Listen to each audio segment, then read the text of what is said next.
stage the wonderful Seasick Jackson.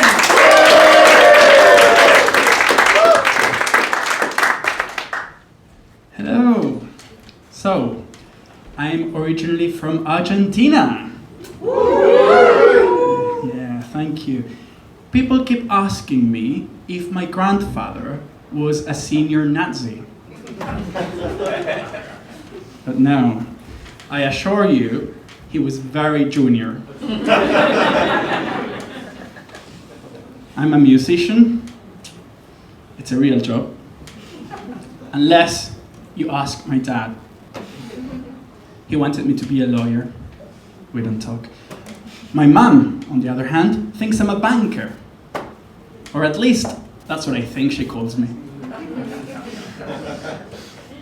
But I love being a musician. It gives you a lot of freedom. When I want to eat, I eat. When I want to sleep, I sleep. When I want to fuck, I sleep. I wish that was a joke. I'm actually writing a song about my sex life. It's a very short song. Music is a lot like my sex life. Most of it happens alone in my bedroom with headphones on. Being a musician is hard. Sometimes I find myself busking in Leicester Square for 3 crackheads dancing naked. It's good to see you again.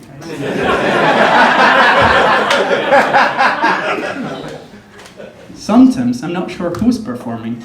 Me, or the guy next to me screaming to a lamppost. You develop a sixth sense as a busker. You're like, if I play a Taylor Swift song for this girl, I might get her number. If I play Stand By Me for this man, he might give me a 20. Sometimes, you don't know. You're like, is he gonna give me a $5 or shit in my guitar case? True story. He did both, actually. I also work on cruise ships. It's a bit like Titanic, but no one wants to fuck me.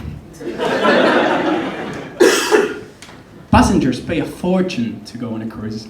I got in for free, and I still feel ripped off.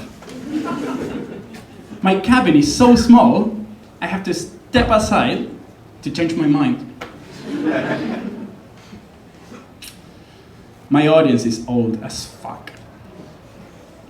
Cruise ships are the only place where you can sing "I Will Survive" to a crowd that might not. They say music is timeless. That's why I perform for an audience that predates it. I once played for a 97-year-old guest who slept through my entire set. The waiters were trying to wake her up, but she wouldn't. Then I found out she was narcoleptic. I thought she was fucking dead. I thought I killed her with my music. I don't think I'm that bad. But you know, everyone's a critic. Many people die on cruise ships, but we have a morgue. That's why when they start giving out free ice cream, you know someone died because they're making room. It's true. You're like, yeah, granddad's dead, but hey, I've got a Magnum! Being a musician is not the highest paying job. They say the best way to make money as a musician is to sell your guitar. And also, when you work as a musician, you feel like a musical whore. Yeah, they throw a few coins at you like, yeah, play Wonderwall, you dirty slut! And I'm like, yes, daddy. Yeah, but my favorite thing about being a musician is not having to get a real job. That's literally my vision of hell. Imagine waking up at 7 a.m. every fucking morning, sitting in traffic, and then spending 8 hours pretending to care about Karen's weekend. That's not a job, that's a hostage situation. At least as a musician, if I have a bad day, I don't have to write an email about it. Dear management, the Crackheads in Leicester Square did not appreciate my music today.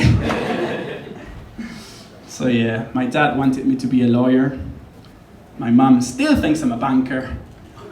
And I'm just hoping one day someone mistakes me for a real musician. Or at least doesn't mistake me for a corpse on a cruise ship. Do you know the song Can't Take My Eyes Off You? Yeah. I always felt a bit self-conscious singing it. Because I used to have a lazy eye. But now I had surgery, and my doctor said I can sing it. My right eye is my good eye. I love that eye. My left eye spent 30 years working remotely.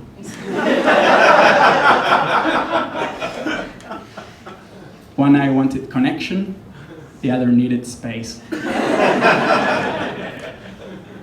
Do you know the expression, the eyes are the window of the soul?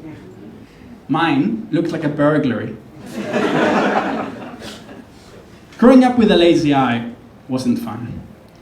The kids at my school looked at me like I landed from a different planet. I don't blame them. I mean, even my eye took one look at my life and tried to leave.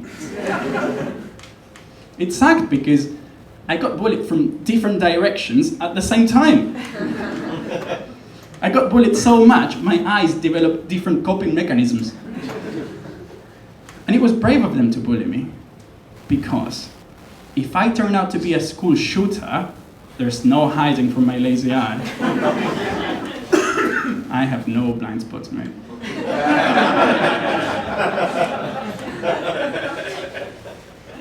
Having a lazy eye didn't make dating any easier. You try to make eye contact, and you accidentally create a love triangle. First dates were a nightmare. The moment I said hi, my eye screamed, "Defective male, do not fuck!" My biggest fear was that they thought I was looking at them in an inappropriate way when I was just reading the menu.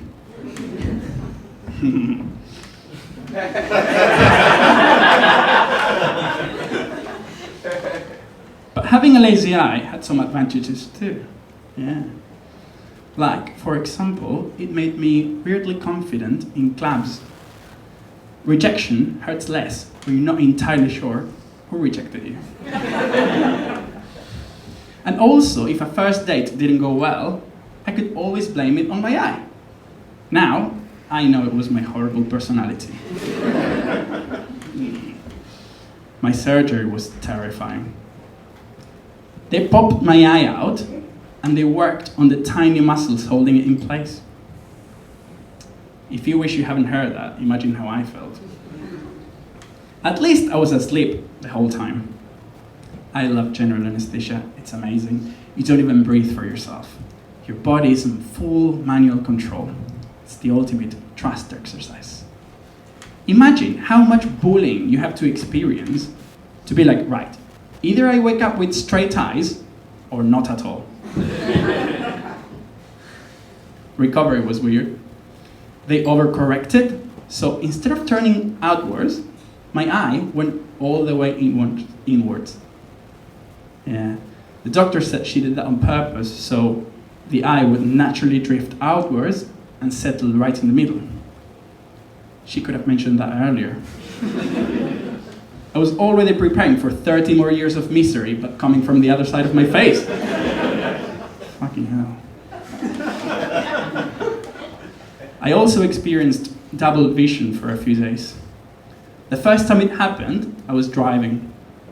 I didn't think it was physically possible to run 2 red lights at the same time. Anyway, the surgery went brilliantly, and I'm very happy. My eyes are super straight now, which is funny because for most people that's free, but I had to pay £4,000.